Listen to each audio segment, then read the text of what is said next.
Yan ngalan ko ay Rima, ang alias isa sa kabataan na sumusuway, sinusunod sarili kagustuhan upang makamit lang ang hilig ng aking kasiyahan. Mga payo na magulang ay akin nilalabas, nagsimula kong maglayag, tinahako akin landas. Pakikisama sa barkada, mga bisyo sa lansangan ay aking pinasok, pati pagbuo sa kapatiran. Galit ng aking ina sa tuwing ako ay aalis, sinabing wag nang babalik, bitbit pati na ang walis. Di ko po lubos maisip ang aking nadarama, kawalan nga bang pagmamahal pati aking ama. Sugaron siya sa may kanto, iinom kada panalo, uuwing gabi naglalasing, bitbit bote at baso. Ganito na ang estadong pamilyang wala sa plano, kaya buhay ko ay parang musikang wala sa tono.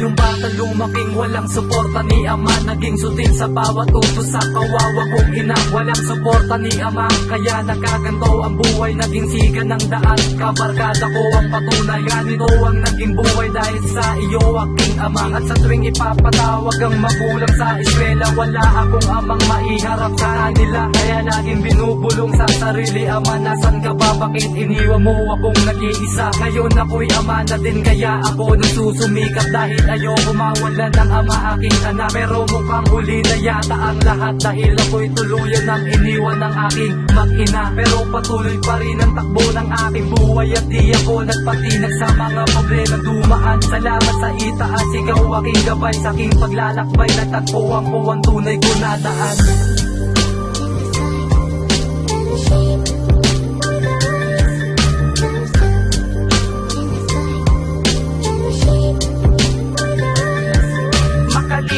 Ang mahigit nagdaang taon, sadyang kay rami na nagbago sa ngayong panahon. Nabiyayaan na supling, walang sariling pamumuhay, ngunit kapiling ko ang kapilas ng aking buhay. Nagpatuloy sa pagkayod, kapiranggot ang asahod, pero ayos lang iyon basta't mabuhay lang maghapon. Para lang sa aking pamilya, kalusugan ay tiyak. Minsan gusto kong bumigay at gusto ko na umiyak. Mga tunay na paalala ay pawang katotohanan, sanhi ng aking gawa, bunga nito ay kahirapan. Paghingi ng kapatawaran sa aking mga magulang, kung saan hindi mabilang at saan sila nagkulang. Pagsisisi ang nasa hulihan at hindi sa una, binahagi ko ang kwento ko, muli ako si Rima.